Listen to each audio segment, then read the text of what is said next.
constituido por múltiples unidades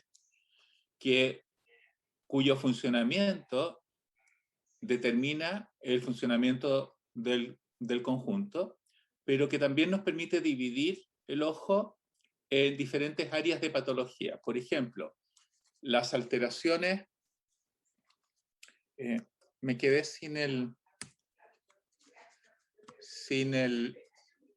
Perdón, está. Me quedé sin puntero Pero en todo caso, voy a ir atrás un ¿Pero poquito. puedo ocupar el mismo mouse? Sí, es que no me permite. Sí, sí. O sea, cuando lo amplié, no me permitió... Ah, pero ahí estoy viendo su mouse. Está ¿Sí? negro. Claro, pero, Sí, por está. ejemplo, pero ahí lo pierdo.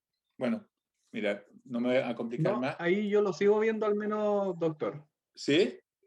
Y ven cómo se desplaza, Sí, ¿no? ahí lo dejé ver. Ya.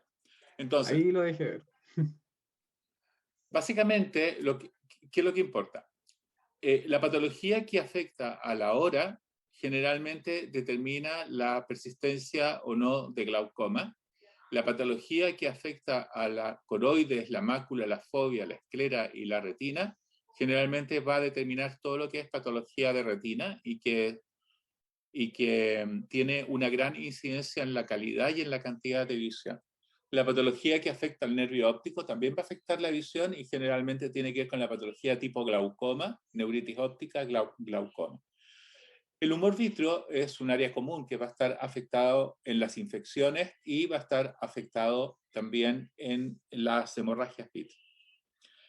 Cuando yo examino el ojo tiene la ventaja de que es transparente, por lo tanto la mayor parte de las estructuras son visibles, salvo las que están por detrás de la retina, en este caso la parte posterior de la esclera y la parte intraorbitaria del nervio óptico, que hay que examinar con métodos de diagnóstico radiológico.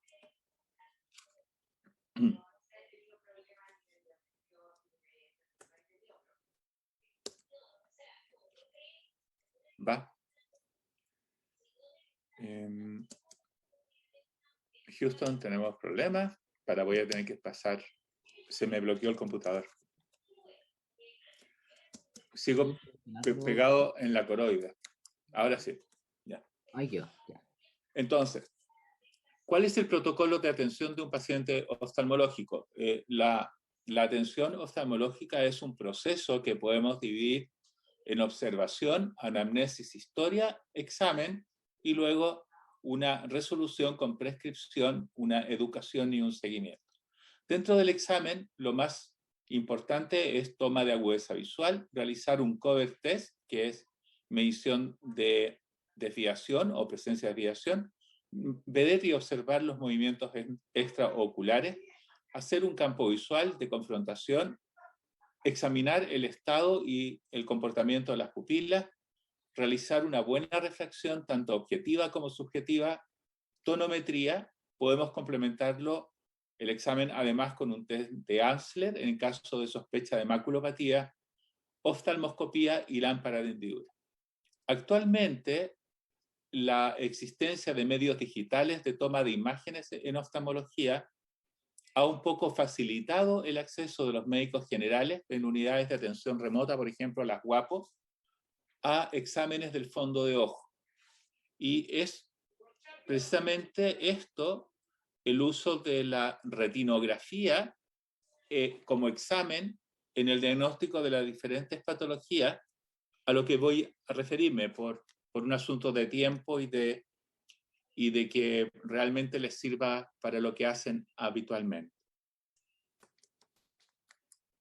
Entonces, cuando se encuentren en la práctica clínica como médicos generales, incluso como médicos de urgencia, hoy día van a tener acceso a dos tipos de imágenes. Imágenes obtenidas por un retinógrafo óptico convencional, como la de la izquierda, donde tienen los vasos sanguíneos, la papila y la mácula y la retina, e imágenes reconstruidas de tipo digital con oftalmoscopio tipo láser, que se llaman oftalmoscopio láser de barrido y que permiten actualmente también producir imágenes de color. Si se fijan, hay diferencias, sobre todo en el aspecto de la papila, entre uno y otro examen. Eso nos sirve para orientarnos cuando le muestren la imagen, si la papila se ve el anillo o el rodete opaco, es una imagen reconstruida de un oftalmoscopio, de un láser o oftalmoscopio de barrido, y si se ve de ese color cremoso, es la imagen natural de la papila. El resto de las estructuras son muy similares en uno y otro examen en un paciente normal.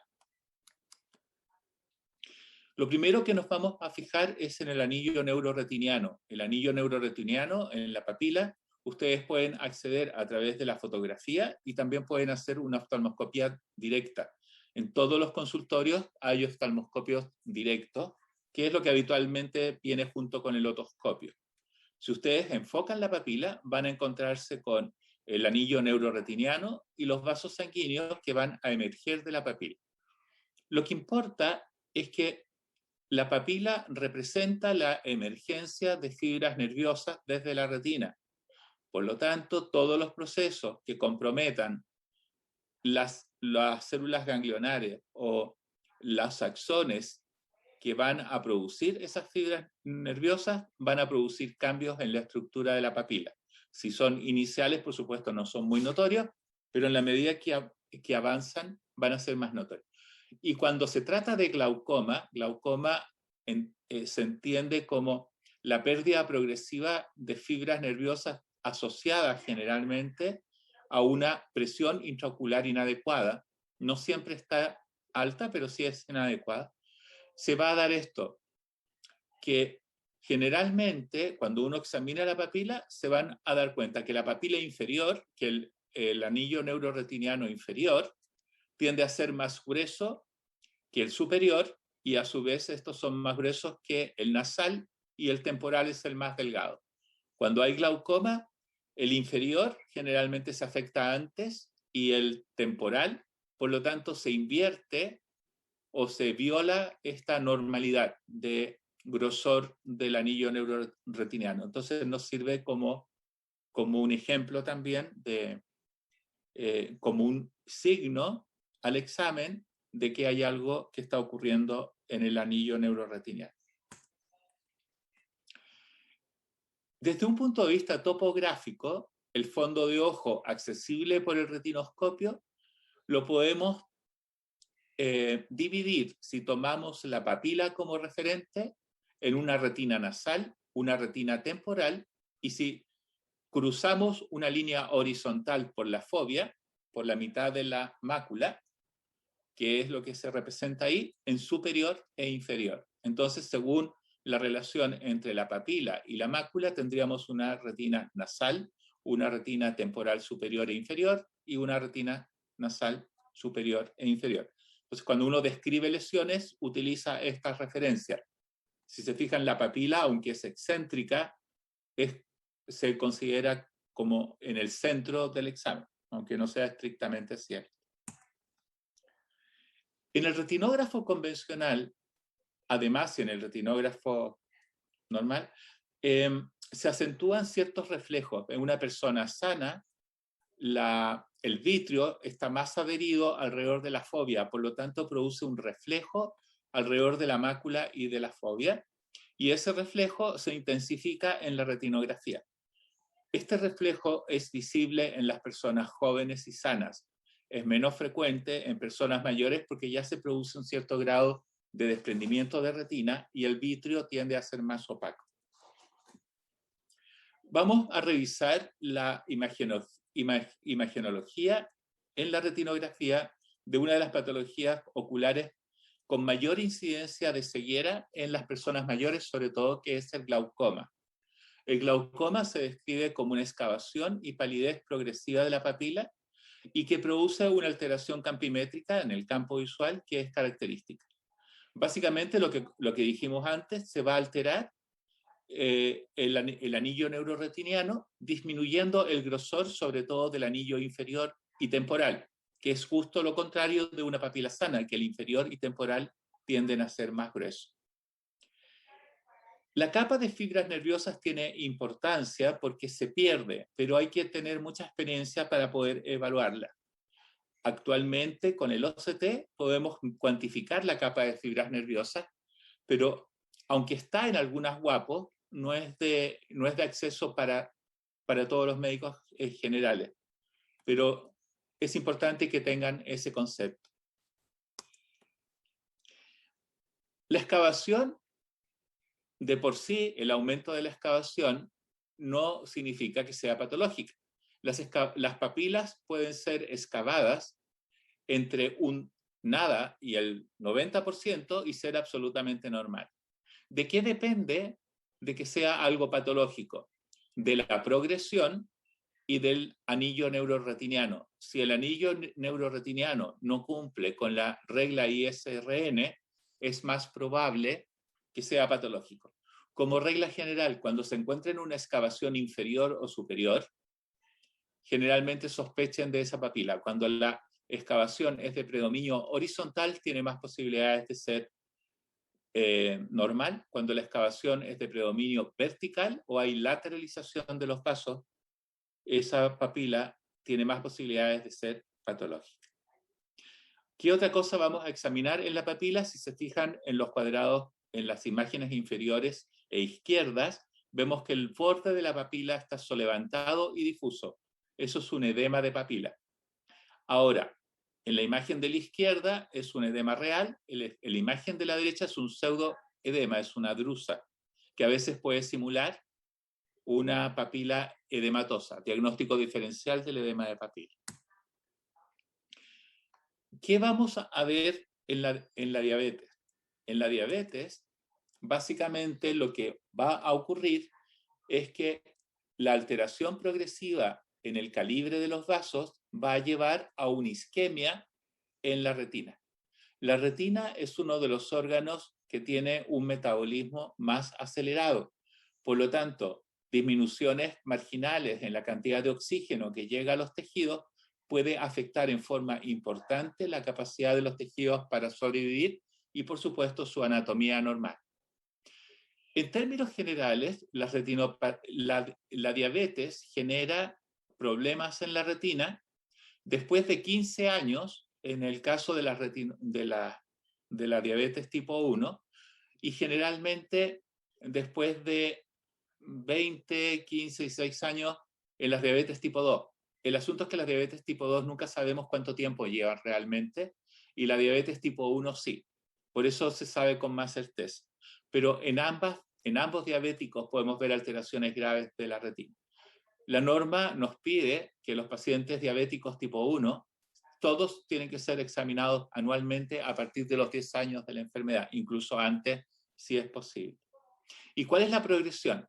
Primero, de un ojo normal van a pasar a una retinopatía diabética no proliferante que se caracteriza por, básicamente, hemorragias y algunos exudados, a una retinopatía diabética proliferante si no tomamos medidas, que se caracteriza precisamente por la aparición de neovasos. En la imagen inferior al medio van a poder ver una serie de líneas rojas que emergen de la papila. Esos son neovasos en la papila. También hay neovasos solo en la periferia.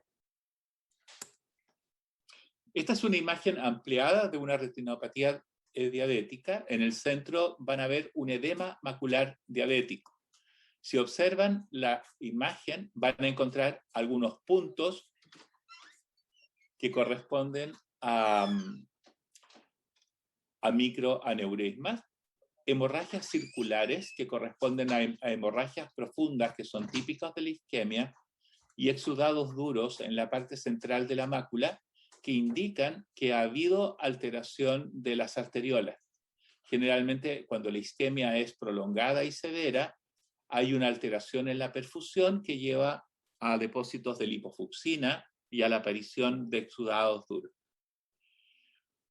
Cuando la isquemia es importante, lo que vamos a encontrar es otro tipo de lesión, que son las manchas algodonosas, que son más frecuentes en la retinopatía hipertensiva, que vamos a ver más tarde. En las imágenes de la derecha, arriba y a la izquierda, van a ver una imagen ampliada de los neovasos. Y al lado de esta, la nomenclatura topográfica de la retinopatía diabética, que es básicamente cómo se marca o se diferencian diferentes zonas de la retina cuando se estudia la retina. Eso es difícil que se lo encuentren en forma normal, pero pueden encontrar ese tipo de nomenclatura o de división en algunos trabajos de campos sobre diabetes y ojo. Y al centro, abajo, van a ver ecografías con la progresión de una hemorragia vítrea, que es una de las complicaciones de la retinopatía diabética proliferante.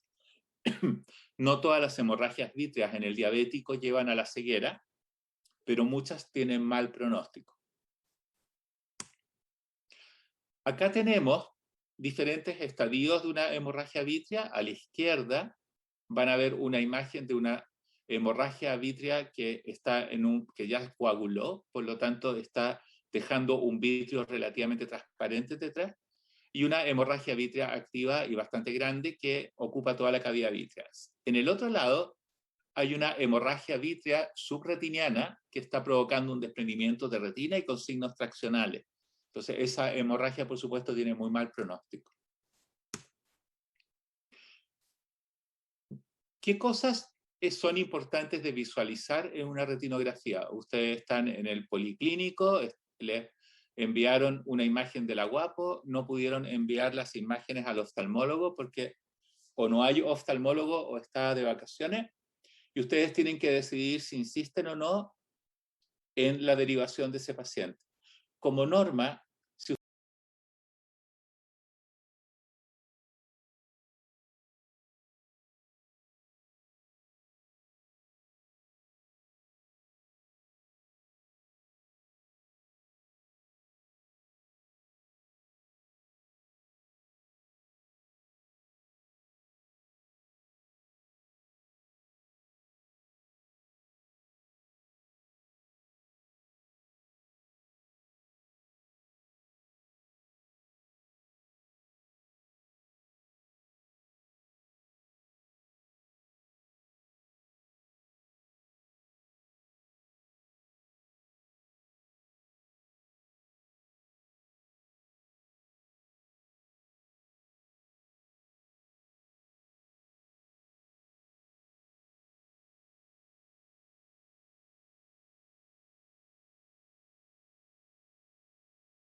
la probabilidad de que ese paciente esté ciego en un año es como de un 90%. O sea, un paciente con retinopatía diabética proliferante que no se fotocoagula, la probabilidad de que esté ciego en el plazo de un año es de más del 90%. Si ese paciente se fotocoagula, la probabilidad de que esté ciego después de un año baja alrededor de un 30%. O sea, pasamos de un 90% a un 30%, pero no es de cero. Y la probabilidad de que ese paciente quede ciego es muy alta. Si además tiene una hemorragia vítrea, como dificulta el acceso, aumenta aún más la probabilidad de que quede ciego. Por eso que el paciente diabético con hemorragia vítrea es una urgencia relativa. Lo mandamos para que le hagan una vitrectomía para poder tratar la retinopatía. Pero si no hay desprendimiento de retina, no es una urgencia absoluta, es relativa. De ahí viene lo de los 15 a 20 días para que lo vea el oftalmólogo a los 7 días. ¿Ya? Pero el pronóstico visual es siempre muy reservado. Por eso que lo ideal es que ese paciente no llegue a tener la retinopatía diabética proliferativa o proliferante. Ya, perfecto. ¿Ya? Acá preguntan, ¿se puede hacer fondo de ojos de forma adecuada sin dilatar la pupila, pensando que estas pueden no estar disponibles en APS? ¿En un diabético o en general? No especifica. ¿Ya? Mira, en general, adecuada no. ¿Ya? Sí pueden, si al paciente lo ponen a oscuras y es un paciente con una pupila, con una buena pupila, muchas veces van a poder observar el fondo de ojos sin dilatar, sobre todo si han practicado mucho y no, por lo que sea, no lo quieren dilatar. Pero para hacer un buen fondo de ojo hay que dilatar. ¿Ya? Y el consejo es que, no lo traje ahora, pero si el paciente es hipermétrope alto, tengan cuidado para dilatarlo. Si el paciente tiene antecedentes de glaucoma agudo, y los pacientes generalmente lo saben, no lo dilaten. Si el paciente tiene un ojo que les parece pequeño y ustedes lo iluminan con una ampolleta o con una linterna por el costado y no ilumina toda la cámara anterior, tampoco lo dilaten. O sea, antes de dilatar a un paciente, observen el ojo, si el ojo es pequeño, si el ojo no se ilumina adecuadamente, si la pupila les parece que está muy cerca y se van a dar cuenta de la córnea, no lo dilaten. Esos pacientes traten de hacerle un fondo de ojo sin dilatar, pero es muy difícil, no es fácil. A nosotros nos cuesta y es lo que hacemos todo el día. Ya, buenísima. Acá dicen, en un paciente hipertenso, ¿cada cuánto se debe hacer un fondo de ojo? Si es un hipertenso severo, en el diagnóstico, siempre cuando ustedes diagnostican la hipertensión, pidan un fondo de ojo, porque el estado de los vasos es factor pronóstico. Después de eso, cuando el paciente es un paciente con una hipertensión esencial bien controlada, basta con un control, un fondo de ojo anual. Si es un paciente con hipertensión no severa, bien controlada, puede ser un fondo de ojo cada 2 años. Pero en el hipertenso, cuando más les va a servir el fondo de ojo es en el diagnóstico, es cuando ustedes lo diagnosticaron por primera vez de hipertensión. Ahí es cuando deberían hacer sí o sí un fondo de ojo. Ya. Acá preguntan, ¿cómo se veía lo de la excavación? ¿En qué sentido? No entiendo la... Yo tampoco, solamente aparece eso. Dice, ¿cómo? Acá Antonia Weibe pregunta, ¿cómo se veía lo de la excavación? Si pudiese especificar más abajito. Sí, Dijo ¿cómo algo de se la veía pupila. o cómo sería? Yo creo que por ahí va la cosa. Acá dice, dijo algo de la excavación de la pupila. De la papila. ¿De dónde? A ver, no, dijo, bueno, puso pupila, no sé. Ah, puede ser que no lo haya entendido bien. Mira, yo me refería a la excavación de la papila. La papila es una estructura, te lo vamos a enseñar ahora. Sí, ahí puso de la papila, me equivoqué. De la papila, ¿no? Sí, exactamente. Entonces, básicamente es lo siguiente. No sé si se ve todavía mi computador. No, ¿no? Sí, sí se ve. Se ve ¿Sí todavía se lo que ve? está proyectando, doctor, no se preocupe. Súper. Entonces lo tenemos acá. Entonces, la papila es la zona de emergencia del nervio óptico, es donde las fibras confluyen en el polo posterior y van a formar el nervio óptico. Entonces, lo que analizamos e interpretamos en la papila es esto, es la excavación se refiere a la zona que no tiene anillo neuroretiniano. A ver si aquí lo vemos mejor.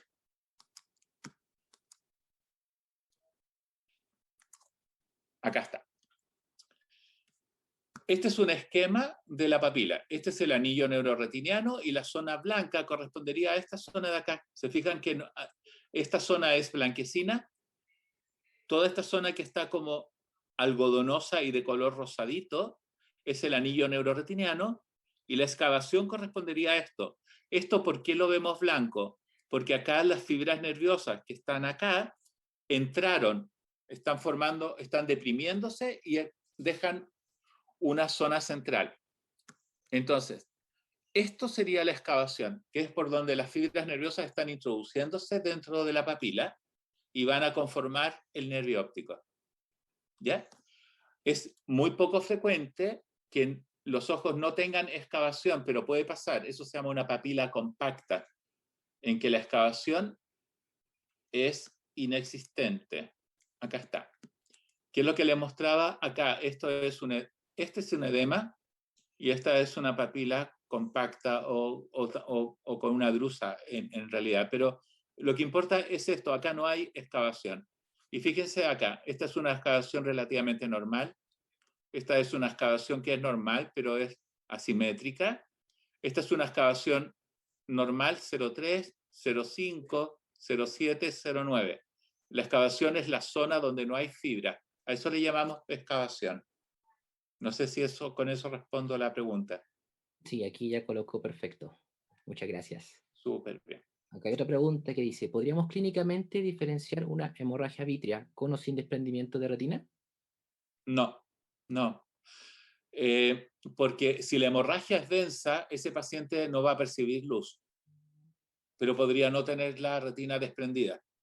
Ahora, si ustedes le hacen un campo visual, si con una lámpara, con una linterna pequeña, iluminan diferentes zonas del ojo y el paciente percibe luz en los 4 cuadrantes, es poco probable que tenga un desprendimiento asociado.